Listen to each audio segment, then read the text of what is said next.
Good morning, everybody. This is Diggs. It's another beautiful day out here in the Pacific Northwest, and today we're going to talk about the Pious gloves in particular, but we're going to use it as a branching off point to talk about how do you know what type of weapon type you should get. Should you get an aim? Should you get a critical? Should you get an assault? And why for some weapons I'm going to recommend aim, and why for others I may recommend magic or assault. Let's go ahead and dig in.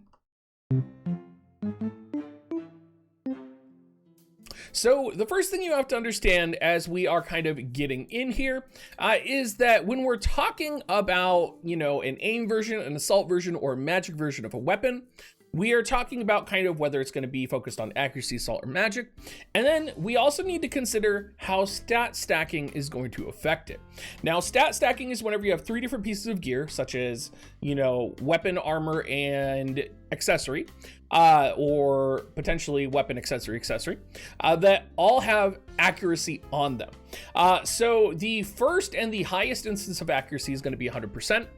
The second highest instance of accuracy is only going to get 50% of this accuracy. So if I had two other pieces of gear that had higher accuracy, or one other piece of gear that had higher accuracy than the Pious gloves, I would only be getting 8 accuracy from it. And then finally, once you get that third piece of gear on, it is about 30% of the accuracy that you're going to be getting. And it kind of just detrimentally kind of hurts you even more. Now, there are a couple things that are exempt from this. For example, the stat down here, if you have a accuracy stat in this box, for example, Alexandrite ring, this accuracy up 20 does not magically stack with this accuracy 20. They are considered, for all intents and purposes, different stats, even though they both add to accuracy. And you cannot stack this though with other instances of accuracy. So if you're trying to put accuracy on, make sure in this box down here, you only have one instance of accuracy up. Now, why do I recommend aim for some weapons, and why do I recommend magic or assault for others?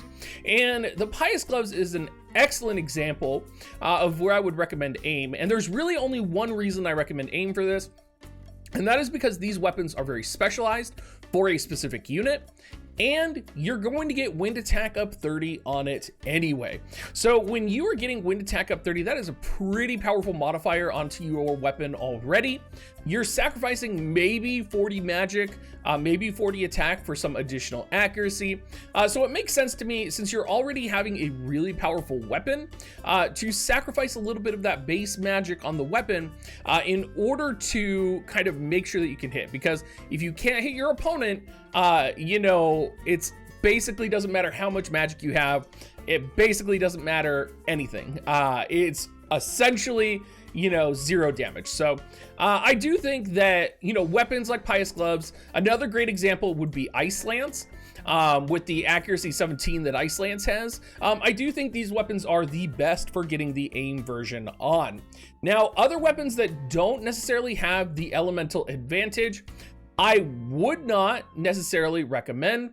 However, there are some exceptions to this, and the Windspear is an excellent example, where the Windspear on its critical form actually has a ton of accuracy on it. So when you're looking at the spear and when you're looking at the Windspear, you have a couple different versions you could choose from. All of a sudden, the critical version has a ton of accuracy in addition to critical hit rate.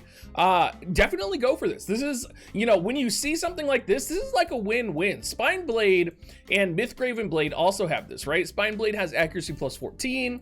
Mythgraven Blade has accuracy 13 on its assault form. Like, whenever you can get this is just like, cherry on top, fantastic, considerations to, keep in mind. And you don't really need to worry about going for an aim version of a weapon there. Now, the other thing to consider when you are looking at kind of the type of weapon you want to get or kind of synergize with is the other types of equipment that you're going to be running with your characters. And I don't think a lot of people realize how many TMRs, for example, have accuracy on them, how many accessories have accuracy on them that we use every day. Pod has 14 accuracy on it. Bells has 14 accuracy on it. Oldoa's apron has 12 accuracy on it. White Wolf's armor, 8 accuracy, right? You know, Frederica's TMR, Sosha's TMR if you're going for ice resistance. White Marshmallow, now that we are in a world of status ailments, with more the merrier, accuracy 15 and critical hit rate 15, right? You know, there are a lot of different pieces of gear with accuracy out there that you are stat stacking that you might not even be aware of. Then there's kind of 3 pieces of gear that are kind of like specialty accuracy pieces of gear. That's of course going to be the Wolf's Mask. Now the Wolf's Mask is going to be the best source of accuracy if you do not have Alexandrite Ring. I would also say the Spectacles are better than this just because they add some AP to your character. But the Wolf's Mask does have accuracy up in the bottom stat, accuracy 15 on the aim version, and then it does also come with dexterity up. So dexterity of course does directly add to your accuracy, which we'll talk about here in a little bit. But Spectacles, another good choice, accuracy 26, TP 20, AP 16, really good if you're trying to AP optimize a team as well. And Alexandrite Ring, of course, is the end-all be-all for accuracy, kind of all over, with a chonky plus 40 accuracy that it does give your characters. So kind of when I consider whether or not to get an aim version of a weapon, I consider, you know, is it going to substantially affect that weapon's damage? Is it going to be run with TMRs that, you know, already have accuracy on them? Are we going to be running, for example, status resistances, right? Is this going to be a situation where maybe you're running armor on Engelbert, which might not have, you know, accuracy on it? You know, if you're not going to hit anything anyway, maybe you'll just put 2 accessories in an armor. You never know. But all of this is kind of what I factor in. One other thing that I think about too, just as we're, you know, talking about accuracy and talking about kind of things to consider. We had a great conversation in my last video about light element units and kind of light meta, and how, you know, Cloud Strife, who, if you're familiar with him from Reddit, he had done a post about the luck of Locke compared to the dexterity of more the merrier, kind of comparing accuracy and luck. It's pinned in my comment section of my last video if you want to go see that. But there are some things to consider as well outside of all this that haven't really come to global yet. And one thing I just want to point out is, you know, we do have Tourmaline Ring for the dexterity plus 20%. I didn't really have a good place to put that in.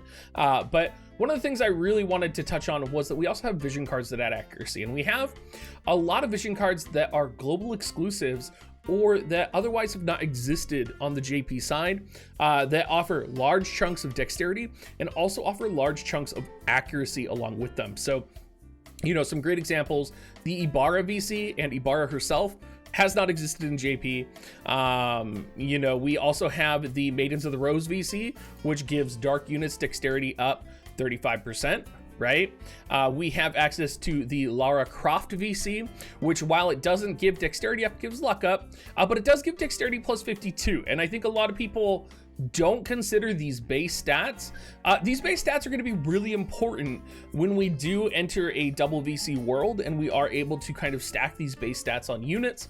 I believe you actually get the full base stats transferred to your character.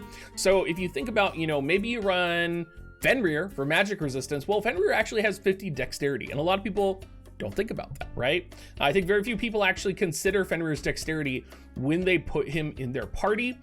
We also have VCs like Starlight Tryst, which is not out on JP, which also has Dex 43. It also has accuracy up 15 for Velric as well. Not that, you know, people are going to be running tons of Velrics, but there's lots of things that we just, you know, we kind of look forward to the future, but we're also not considering fully all the way. I personally think that Calum is going to see play.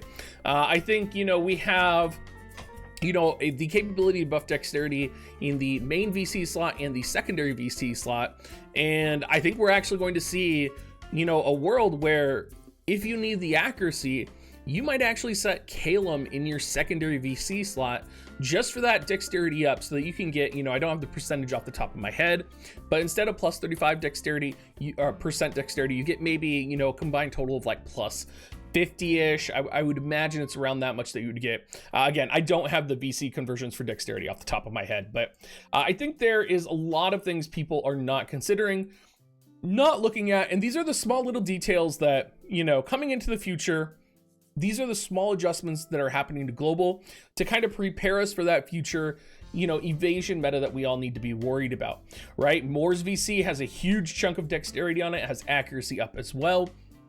And, you know, in the grand scheme of things, coming back to kind of looking at the Pious gloves and asking whether or not we should get an aim or a magic version, I'm just going to default to the fact that we know evasion's coming in the future.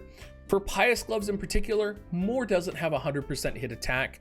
You may be setting TMRs or gear that is not focused on accuracy, right? You may be setting potentially magic gear, right? You may be setting potentially survival gear, status ailment resistance gear, right? So when you're thinking about what version of the weapon to get, I would always recommend aim. For PvE, I would always recommend magic or attack. I think that's an important distinction because a lot of what we've been talking about is PvP here. For PvE, it's always better to go for magic. I feel like I've never been in a situation, with the very few exceptions in Tower, where you're going up against like a level 80 Venera or something. I've never had that, oh, I really need accuracy in PvE. So, you know, depending on which side of the board you are on, because there are a lot of people who watch me for PvP, there are a lot of people who watch me for PvE, right? Everybody has their different perspective that they're looking at things from. You know, I would just consider what's most important to you and kind of learn to assess for yourself and your account, right? Whether or not the aim version is good for you. And a great example would be like a new player to the game, right? A new player to the game is not going to have silver rim spectacles. They're not going to have Alexandrite ring. They're not going to have all the TMRs with accuracy up on them.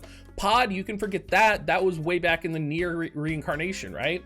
They might have a white wolf mask or a white marshmallow. You know, that's absolutely possible. They can farm wolf mask whenever they want, but that's not even going to be at the top of their priority. So in situations like this, I would absolutely go for accuracy if you were lacking kind of those accuracy options, TMR options, accessory options, just because, you know, you want to maybe stand a chance, help your guild out in kind of the game to come. Anyway, I'm really interested to hear what you guys have to say down in the comments down below. I didn't touch on espers at all, but I really think, you know, the fact of espers is they do add dexterity, and they do have kind of, you know, some of them have a lot of accuracy on them, but most of the time I think most people are going to be setting espers not for accuracy. I think they're going to be setting it mostly for the mods, the resistances, based on whether they have resonance, and I don't think we will ever truly see a meta where we are placing espers based off of accuracy. I think most likely you're going to be setting them off of base stats, resistances, survivability. Like Odin's a great example. You know, Odin could get plus 15 accuracy. Is plus 15 accuracy worth 25 man-eater, right? These are kind of all questions to consider. Is it worth the slash resistance?